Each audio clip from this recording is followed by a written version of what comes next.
എല്ലാ മാസവും there are these days എനിക്ക് ഈവൻ ബെഡിൽ നിന്ന് എണീക്കാൻ പോലും തോന്നാറില്ല.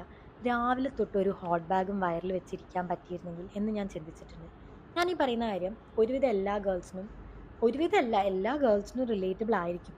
Like the pain we women go through in these days അത് ശരിക്കും അൺഎക്സ്പ്ലെയിനബിൾ ആണ്. ഓരോ മാസവും അത് ഡിഫറെൻ്റ് ആണ് കേട്ടോ. ലൈക്ക് ഓരോ മാസവും ഒരു സ്ത്രീ ശരീരത്തിൽ കൂടെ ഇത്രയും പ്രോസസ്സ് കടന്നു പോകുമ്പം there are so many emotional imbalances we face. ചില മന്തൊക്കെ എനിക്ക് എന്നെ തന്നെ കൺട്രോളും ഹാൻഡിലൊന്നും ചെയ്യാൻ പറ്റാത്ത പോലെ തോന്നാറുണ്ട്. കാരണം വയറ് വേനിക്കുന്നു, കാല് വേനിക്കുന്നു. അത് മാത്രമാണെങ്കിൽ ശരി. അതിൻ്റെ കൂടെ എനിക്ക് ദേഷ്യം വരുന്നു, കരച്ചിൽ വരുന്നു. എന്തിനാ ദേഷ്യം വരുന്നത് എനിക്ക് മനസ്സിലാവുന്നില്ല. എന്തിനാ കരച്ചിൽ വരുന്നത് എനിക്ക് മനസ്സിലാവുന്നില്ല. അപ്പം ഇത്രയും പെയിനും മൂഡ് സ്വിങ്സും എല്ലാം സഹിച്ചിട്ടും every woman handles things so strongly. അതുകൊണ്ട് തന്നെ every woman out there deserve so much respect.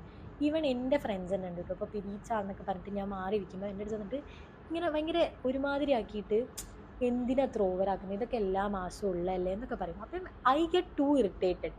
അതുകൊണ്ട് തന്നെ എനിക്ക് പറയാനുള്ളത് to all the men and women out there, ഇപ്പം നിങ്ങളുടെ കൂടെ ഉള്ളവർക്ക് വയ്യ പീരീഡ്സ് ആണ് എന്നൊക്കെ പറയുമ്പം ഭയങ്കരമായിട്ട് പുച്ഛിച്ച് തള്ളാണ്ട് try to understand how much pain they are going through.